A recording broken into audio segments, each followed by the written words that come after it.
혹시 여러분 지금 타시는 차의 문손잡이가 어떻게 생겼는지 기억하시나요? 아마 대부분은 그냥 손을 넣어서 당기면 열리는 단순한 모양일 겁니다. 그런데 만약 사고가 나서 차에 불이 붙기 시작했는데 그 예쁜 문손잡이가 튀어나오지 않아서 차 안에 갇히게 된다면 어떠시겠습니까? 상상만으로도 숨이 턱 막히는 이 끔찍한 상황이 영화 속 이야기가 아니라 바로 옆 나라 중국에서 실제로 벌어지고 있는 일이라면 믿으시겠습니까? 우리가 알던 샤오미는 분명 대륙의 실수라 불리며 가성비의 축복을 내려주던 고마운 기업이었습니다. 보조 배터리부터 공기청정기까지 샤오미 없으면 못 산다는 말이 나올 정도로 우리 일상 깊숙이 들어와 있죠.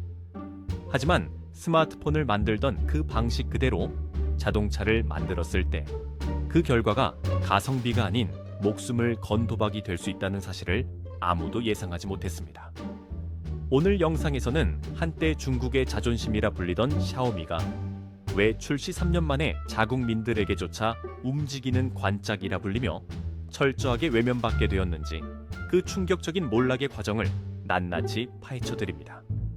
특히 뉴스에서는 절대 말해주지 않는 이 참사가 예견될 수밖에 없었던 공학적 결함과 기업 윤리의 붕괴 과정을 끝까지 지켜봐 주시기 바랍니다. 여러분이 앞으로 차를 고를 때 무엇을 가장 먼저 봐야 할지 그 기준이 완전히 바뀌게 될 테니까요. 이야기의 시작은 2010년으로 거슬러 올라갑니다. 당시 중국의 스티브 잡스를 꿈꾸던 레이쥔 회장은 아주 매력적인 철학을 들고 나옵니다. 바로 하드웨어 순이익률을 5%로 제한하겠다는 것이었죠. 기업이 이윤을 포기하고 소비자에게 혜택을 돌려주겠다니 이건 자본주의 역사상 유례를 찾기 힘든 파격적인 선언이었습니다. 중간 유통 마진을 없애고 광고비도 쓰지 않고 오로지 입소문만으로 승부하는 샤오미의 전략은 적중했습니다. 수십만 원 하던 스마트폰과 가전제품을 절반도 안 되는 가격에 내놓으니 사람들은 열광할 수밖에 없었죠. 이때 생겨난 팬덤이 바로 미펀입니다. 샤오미 제품을 쓰는 것이 곧 합리적인 소비이자 똑똑한 사람이라는 인식이 심어진 겁니다. 하지만 여기에는 우리가 간과했던 치명적인 그림자가 있었습니다. 샤오미의 초고속 성장은 사실 누군가가 수십 년간 피땀 흘려 연구한 기술을 복사하고 붙여넣기 했기 때문에 가능했던 겁니다. 애플의 디자인, 발뮤다의 공기청정기, 무인 양품의 감성까지. 레이쥔 회장은 이를 오마주라고 불렀지만 냉정하게 말해 그건 연구 개발비를 한 푼도 쓰지 않겠다는 도둑신보나 다름없었습니다. 그래도 여기까지는 괜찮았습니다. 보조 배터리가 고장나면 새로 사면 그만이고 공기청정기가 멈추면 수리하면 됐으니까요. 하지만 이 백기기와 원가 절감의 DNA가 사람의 생명을 태우고 시속 200km로 달리는 자동차에 이식되는 순간 재앙은 이미 카운트다운을 시작하고 있었습니다. 2021년 레이쥔 회장은 자신의 인생 마지막 도전이라며 전기차 시장 진출을 선언합니다.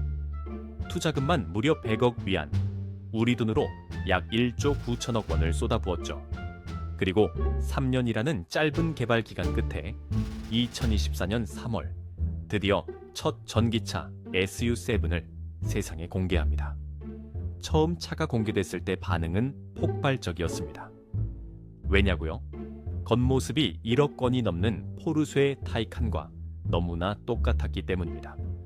사람들은 이 차를 미르쉐, 즉 샤오미와 포르쉐의 합성어라 부르며 조롱 섞인 환호를 보냈습니다. 3천만 원대 가격에 포르쉐 감성을 느낄 수 있다니 역시 가성비의 제왕답다는 찬사가 쏟아졌죠. 하지만 진짜 자동차 전문가들의 표정은 굳어 있었습니다.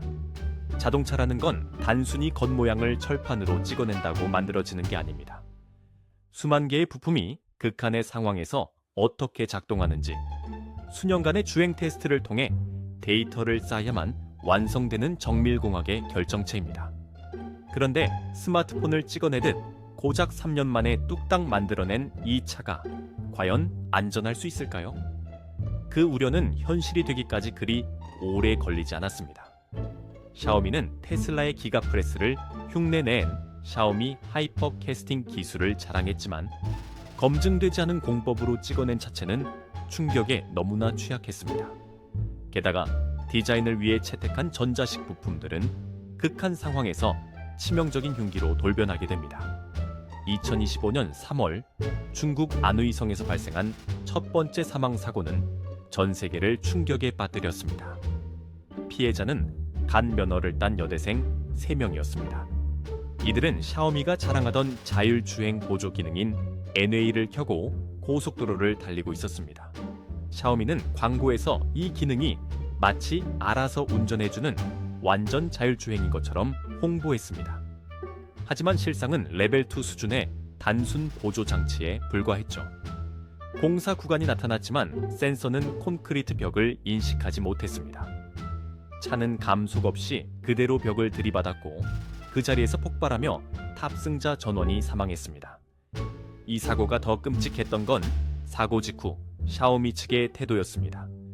그들은 시스템 로그를 분석해보니 운전자가 전방을 주시하지 않았다라며 모든 책임을 피해자에게 돌렸습니다. 기계적 결함은 없었다는 앵무새 같은 답변만 반복했죠. 그리고 불과 7개월 뒤인 2025년 10월 청두에서 발생한 두 번째 사고는 샤오미에 대한 마지막 신뢰마저 불태워버렸습니다. 이번에도 충돌 사고 후 화재가 발생했습니다. 운전자는 의식이 있었고 차 밖으로 탈출하려고 시도했습니다. 하지만 문은 열리지 않았습니다. 이유가 무엇이었을까요? 바로 히든도어 때문이었습니다. 매끈한 디자인을 위해 문 손잡이를 차체 안으로 숨겨놨는데 사고 충격으로 전력이 차단되자 이 손잡이가 튀어나오지 않은 겁니다. 안에서 문을 열 수 있는 기계식 비상 레버가 있었지만 샤오미는 디자인을 해친다는 이유로 이 레버를 찾기 힘든 덮개 아래에 숨겨두었습니다.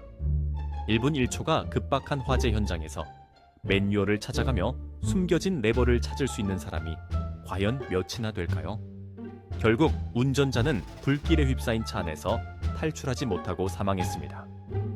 이 사고 영상이 SNS를 통해 퍼지면서 중국인들은 경악했습니다. 이건 차가 아니라 예쁘게 포장된 관이다. 분노는 들불처럼 번져나갔습니다. 도대체 왜 이런 말도 안 되는 설계가 통과된 걸까요? 그 원인은 바로 샤오미를 지배하고 있는 IT 기업 특유의 오만에 있습니다. 스마트폰은 오류가 나면 재부팅하면 되고 버그가 생기면 업데이트 패치를 배포하면 그만입니다. 레이쥔과 경영진은 자동차도 똑같이 생각했습니다. 하드웨어의 부족함은 소프트웨어로 채우면 된다. 이것이 그들의 슬로건이었습니다. 브레이크 밀림 현상이 보고되었을 때도 그들은 부품을 교체해주는 리콜 대신 무선 소프트웨어 업데이트를 해결책으로 내놨습니다. 물리적인 제동 장치의 결함을 코딩 몇 줄로 해결하려 했던 겁니다. 이건 마치 뼈가 부러진 환자에게 진통제만 놔주고 퇴원시키는 꼴이나 다름없습니다.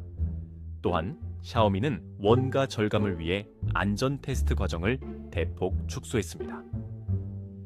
일반적인 자동차 회사들이 신차 하나를 내놓기 위해 지구 수십 바퀴를 돌며 혹한기, 혹서기 테스트를 거치는 동안 샤오미는 시뮬레이션 데이터로 이를 대체했습니다.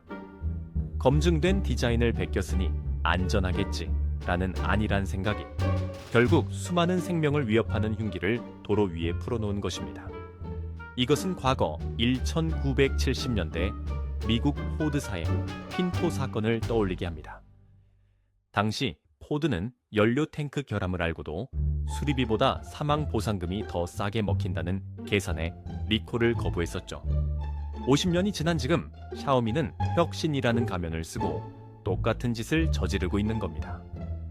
다른 점이 있다면 포드는 돈을 아끼려다 그랬지만 샤오미는 기술이 없어서 그랬다는 비참한 사실뿐입니다. 결과는 참혹했습니다. 청두 사고 이후 샤오미의 주가는 폭락했고 시가총액 수십조 원이 공중으로 증발했습니다. 중고차 시장에서는 SU7에 매물이 쏟아졌지만 아무도 거들떠보지 않아 가격은 신차의 반토막 아래로 떨어졌습니다. 한때 샤오미 차를 사는 것은 애국이라며 치켜쓰던 중국 언론들마저 등을 돌렸습니다. 레이주인 회장은 공식 석상에서 눈물을 흘리며 사과했지만 이미 떠나버린 소비자들의 마음을 돌릴 수는 없었습니다. 사람들은 깨달았습니다. 가성비라는 것은 생명과 바꿀 수 없는 영역에는 적용해서는 안 된다는 것을요. 스마트폰이 고장나면 하루가 불편하지만 자동차가 고장나면 내 인생과 사랑하는 가족의 미래가 통째로 사라진다는 사실을 뼈저리게 느낀 것입니다.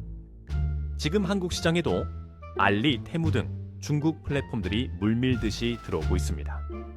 그리고 곧 중국산 전기차들이 저렴한 가격을 무기로 우리 도로를 점령하려 할 것입니다. 디자인이 예뻐서, 옵션이 화려해서, 그리고 무엇보다 가격이 싸다는 이유로 혹하실 수도 있습니다. 하지만 여러분, 오늘 샤오미의 몰락을 보며 우리는 반드시 기억해야 합니다. 기업이 이윤을 남기지 않고 퍼주는 착한 가격은 없습니다. 그 싼 가격 뒤에는 반드시 삭제된 안전장치, 생략된 테스트, 그리고 누군가의 희생이 숨겨져 있다는 사실을 말입니다. 여러분의 목숨값은 얼마입니까? 적어도 몇천만 원짜리 가성비와 맞바꿀 만큼 가볍지는 않을 것입니다. 이 영상이 여러분의 소중한 생명과 자산을 지키는 단단한 방패가 되기를 진심으로 바랍니다. 지금까지 대한민국 최고의 전략가였습니다. 시청해 주셔서 감사합니다.